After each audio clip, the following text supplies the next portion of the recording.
إلا بالله العلي العظيم. أعوذ بالله من الشيطان اللعين الرجيم. بسم الله الرحمن الرحيم. الحمد لله رب العالمين. الصلاة والسلام والتحية والإكرام على النبي المكي المدني القرشي العربي الأمي البطحي الهاشمي سيدنا ونبينا وشفيعنا وحبيب قلوبنا وطبيب نفوسنا ومولانا ومولى الثقلين جد الحسن والحسين أبي القاسم محمد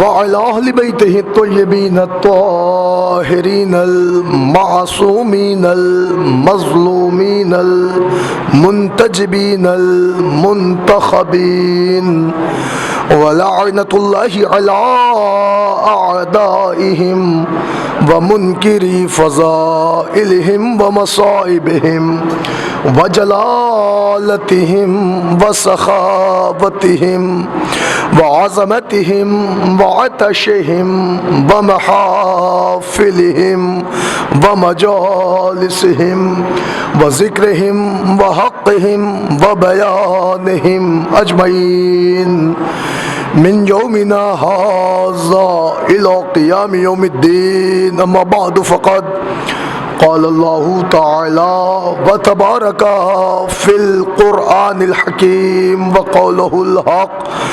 بسم الله الرحمن الرحيم. قل أطيعوا الله وأطيعوا الرسول وأولي الأمر منكم. صلوات پڑھ دیں حضرات.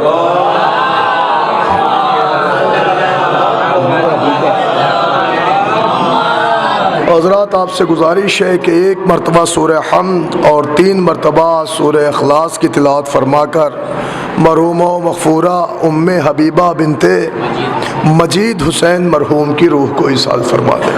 بسم اللہ الرحمن الرحیم. اللہم صل علی محمد. بسم اللہ الرحمن الرحیم. الحمد للہ.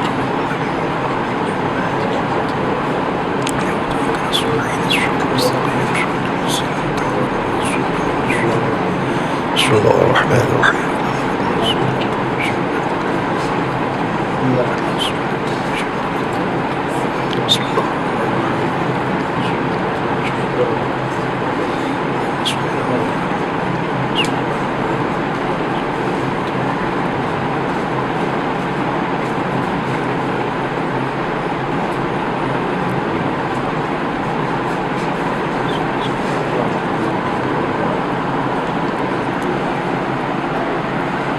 ایک بلند ترین صلوات پڑھ لے بر محمد و آل محمد.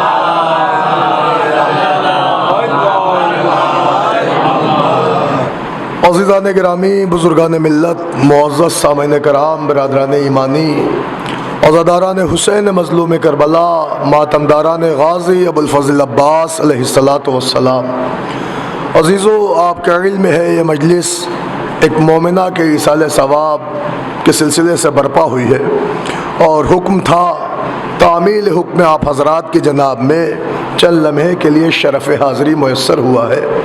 حالانکہ اس مجلس کے لیے میں نے قرآن مجید کی جس آیہ کریمہ کا انتخاب کیا وہ آیت ذہن عالی میں محفوظ ہوگی اور ماشاءاللہ یہ باشعور مجمع ہے، یہ آیت سن کے بتا دیتا ہے کہ مجلس کا ٹائٹل کیا ہے اور عنوان گفتگو کیا ہے۔ تو عزیزان گرامی، اس سے بیشتر بھی میں نے اور اس سے قبل بھی میں نے یہاں کچھ مجلسوں میں اسی آیت کو عنوان سخن قرار دیا، اور آج پھر اسی آیت سے ہی گفتگو کا آغاز ہو رہا ہے، چونکہ ایصال ثواب کی مجلس ہے اور میں سمجھتا ہوں کہ ماں کے ایصال ثواب کی مجلس ہے، لہٰذا میں نے قرآن مجید کی اسی آیت کا انتخاب کیا کہ جس میں خالق کائنات نے اطاعت کے موضوع پر گفتگو کی ہے اور اطاعت کے چیپٹر کو بالکل واضح کر دیا ہے اور رہتی دنیا تک ایک پیغام دے دیا ہے کہ اس کائنات میں جتنے بھی زندگی گزار رہے ہیں، اللہ نے ہر ایک مسلمان کا مقدر اطاعت سے لکھا ہے۔ اب اگر کوئی مسلمان بنے رہنا چاہتا ہے تو پھر اس کو قانون اطاعت پر عمل کرنا پڑے گا، اور اگر کوئی قانون اطاعت سے روگردہ ہوتا ہے تو گویا وہ اسلام سے روگردہ ہو رہا ہے۔ عزیزان گرامی، یہ خالق کائنات کا ہم پر سب سے بڑا کرم یہ ہوا کہ اس نے قرآن مجید کے اندر بہت سے ایسے قوانین بنائے ہیں، اور وہ سارے کے سارے قوانین ہماری ضرورت زندگی بن گئے ہیں۔ اگرچہ اللہ وہ قانون نہ بناتا تو ہم اور آپ صرف اور صرف جانوروں کی طرح سے زندگی گزارتے، ہمارے اندر کوئی صفت امتیاز نظر نہ آتی اور ہم کائنات کی مخلوق میں ممتاز نظر نہ آتے، لیکن یہ انسان اشرف المخلوقات اس لیے بن رہا ہے کیونکہ وہ اللہ کے قانون پر عمل پیرا ہو رہا ہے، اور انہی قوانین میں سب سے اہم قانون جو اللہ نے انسان کو دیا کہ جس کی وجہ سے وہ اشرف المخلوقات قرار پایا، اس قانون کا نام ہے قانون عقل۔ متوجہ ہیں آپ؟ اگر عقل نہ ہوتی تو انسان کسی منزل پر پہنچ نہ پاتا۔ یہی وجہ ہے کہ قرآن میں جا بجا اللہ تعالیٰ کہہ رہا افلا تعقلون، کیا تم عقل نہیں رکھتے؟ کیا تم غور و فکر نہیں کرتے؟ کیا تم سوچ نہیں پاتے؟ کیا تم سمجھ نہیں پاتے؟ یہ بار بار اس طرح سے اللہ ضمیروں کو نہیں جھنجھوڑ رہا ہے بلکہ لوگوں کی سوئی ہوئی عقلوں کو جگا رہا ہے۔ اب عزیزان گرامی دیکھیں، میں جہاں پہ بات لانا چاہتا ہوں، مسلسل آپ اس آیت پر سن چکے ہیں، میں نے آپ کی خدمت میں عرض کیا کہ خدا تعالیٰ نے بڑے قانون بنائے ہیں، تو لہٰذا اس نے یہ چاہا کہ یہ انسانوں کی زندگی مزین ہو جائے، انسانوں کی زندگی میں چار چاند لگ جائے، انسانوں کی زندگی بہتر سے بہتر ہو جائے، انسانوں کی زندگی اچھے سے اچھی ہو جائے، اور انسانیت اپنی ترقی اور ارتقاء پہ فلاح پاتا ہوا نظر آ جائے۔ عزیزان گرامی، اسی وجہ سے اللہ نے قانون بنائے۔ اب پوچھا جاتا ہے کہ صاحب یہ اللہ نے اطاعت کا قانون کیوں رکھ دیا؟ تو بھائی صاحب، اللہ نے اطاعت کا قانون اس لیے رکھا ہے تاکہ ساری کی ساری انسانیت جانوروں سے ممتاز نظر آئے۔ اور فرما رہے آپ، جہاں نظر اٹھا کے آپ پورے سماج میں دیکھ لیں، جہاں اطاعت نہیں ہے وہاں وحشی پنا نظر آ رہا ہے۔ اور فرما رہے آپ عزیزان گرامی، لہٰذا اطاعت اتنا عظیم موضوع ہے، اتنا سنجیدہ چیپٹر ہے اور اتنی عظیم نعمت ہے کہ اللہ نے اسے درجہ بدرجہ سمجھا کے دیا ہے، اور یوں ارشاد فرمایا، قل میرے حبیب آپ کہیے، اطیعوا اللہ، یہ ساری کی ساری پبلک اپنے اللہ کی اطاعت کرے، واطیعوا الرسول، اور رسول اللہ کی اطاعت کرے، واولی الامر منکم، اور صاحبان امر یعنی اہل بیت کی اطاعت کرے۔ میں نے اس سے قبل مجلس میں آپ کی خدمت میں عرض کیا کہ اگر آپ شیعہ سنی ساری کتابیں اٹھا کے دیکھیں تو اولی الامر سے مراد صرف اور صرف اہل بیت علیہ السلام ہے، 12 امام ہے۔ چنانچہ آپ اگر دیکھیے تو ینابیع المعدت میں شیخ سلیمان قندوزی سنی الحنفی قسطنطنیہ، انہوں نے اپنی جو کتاب لکھی ہے اس میں روایت جناب جابر سے ہے، اور جناب سلمان سے جب حضور سے پوچھا کہ اللہ کی اطاعت سمجھ میں آتی ہے، رسول اللہ آپ کی اطاعت سمجھ میں آتی ہے، مگر یہ اولی الامر کون لوگ ہیں، ان کی اطاعت سمجھ میں نہیں آتی، تو رسول اللہ نے 12 اماموں کا نام بتایا، 12 اماموں کا لقب بتایا۔ اب کہیے تو میں جملہ آپ کی نظر کروں، اللہ کا شکر ہے کہ اولی الامر کی منزل پر پیغمبر اسلام نے کھل کے نام بھی بتایا ہے، متوجہ ہیں آپ، کھل کے لقب بھی بتایا ہے، کھل کے